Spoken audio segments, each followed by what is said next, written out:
mga ka-opisyales, welcome back to my channel. Panibagong vlog na naman tayo. Medyo ginagrind tayo. At kung ikaw, kung ikaw ay bago sa aking YouTube channel o kakapasok mo lang, kanonood mo lang nito, please subscribe and click the notification bell para naman ma-update ka sa mga daily uploads ko at sa mga ginagawa kong mga content dito sa aking channel. And follow nyo rin po ang aking mga social media na naka-provide po sa link in description. At huwag nyo pong kalimutang supportahan din ako sa aking mga TikTok live. Okay, ang aking TikTok live po ay Billblight Official. So ayun po, ito po ang aking pinagkakaabalahan. I am currently cooking our lunch while the dogs are here sleeping. Ayan o, sleeping dog. Ito yung mami nila, si Winter, yung masungit. Ayan o, masungit pong Winter. At ayun, yung isa laging nasa ito naman laging nakatayo dyan, mga kayo ng daddy. Ngayon po ay, kung mapapansin nyo, nagpagupit na po ang inyong lingkod, ang opisyalista boss, dahil kadahilan ng syempre mag-a-apply tayo, may mga on-call job interview tayo. Sa mga tinitignan daw ng isang employer ay yung appearance mo, appearance sa kanila. Syempre yung hairstyle nandiyan na rin, check. Pati yung pag-aahit ko, ito pala medyo hindi perfect yung pag-ahit ko, kaya ayusin ko na lang yan. Medyo mabango yung niluluto ko dahil nagluto ako ng fried chicken with spices, paprika, and the paminta, pepper, paprika, and soy sauce. Yan ang aking timpla, and salt. Hindi mawawala yan. Kaya medyo mainit lang dito. Hanguin ko lang.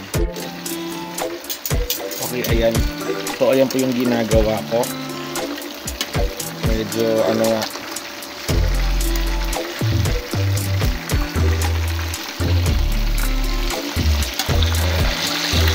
naligtad ko lang. So, medyo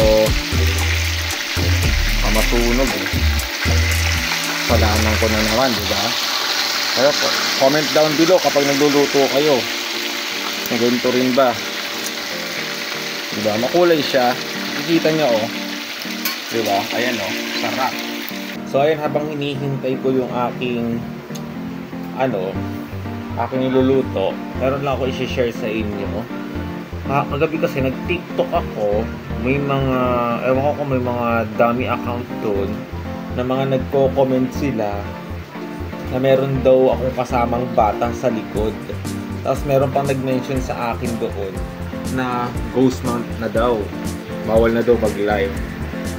Alam ko lang ang ibig sabihin lang naman doon. Kung ayaw nilang manood naman, wala rin naman akong magagawa.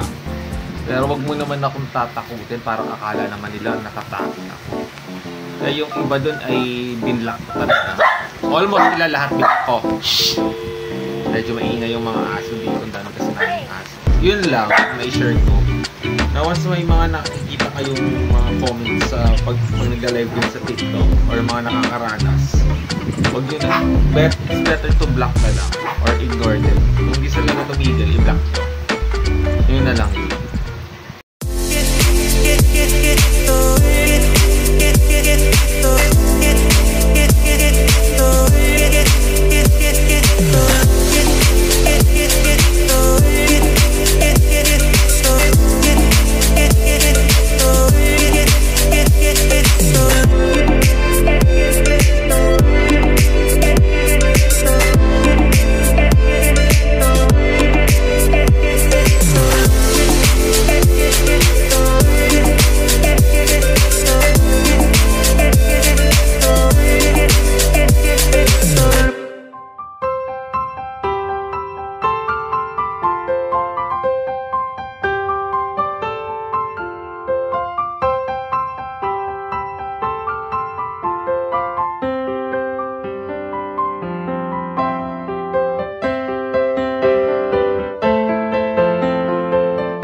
Sa iyong mga kapaligiran, yan ang folk. ay tuminag ang hangin.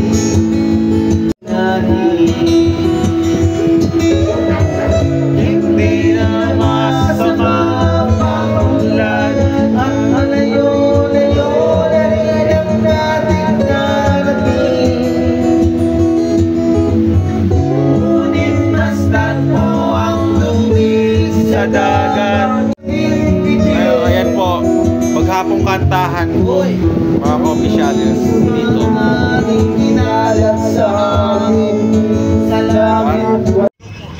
So, ayan, pauwi na po kami. Kala ko sabi mo may overtime ka ngayon. Medyo mapaagang uwi namin. Kasi, Ilang oras ang overtime mo? alam nyo naman, dito kami sa sasakyan. Pagod na pagod ang mga araw-ray Ilang ko. oras ang overtime mo? Dahil mga ka-officials, Ilang oras ang natapos? paus tayo. Ha? Nakakanta kanina. So, mapapanood nyo naman yung sa TikTok lahat ng mga nanood, no?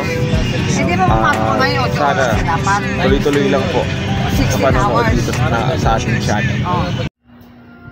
So ayan mga ka-officials, kakauwi lang namin ngayon at nagpapahinga lang ako dahil grabe rin pagod kumanta ha.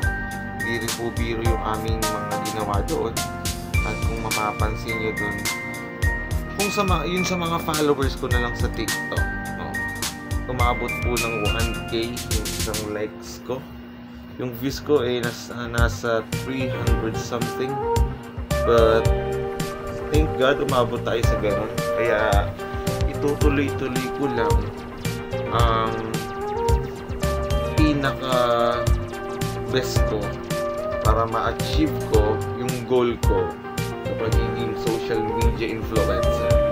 Kasi matagal akong nahayatos dyan, and I hope na masuportahan tayo ng mga officials natin at yung 378 subscribers natin ay madagdagan.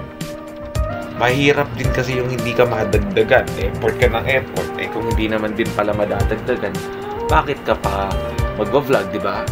Ako, itong ginagawa ko, mag-vlog and mag-TikTok live. At gumawa pa ng mga ibang content dun sa TikTok. Na para naman, iba-iba naman tayo ng mga gusto eh. At unang-una, sa mga organic followers ko sa TikTok, nawa, organic followers kayo kasi mahirap na. Hindi rin ako makakwalify niyan. And dito rin po sa ating YouTube channel, patuloy lang po na mag-like, and share and subscribe po para naman sipagin tayo gumawa pa ng maraming content.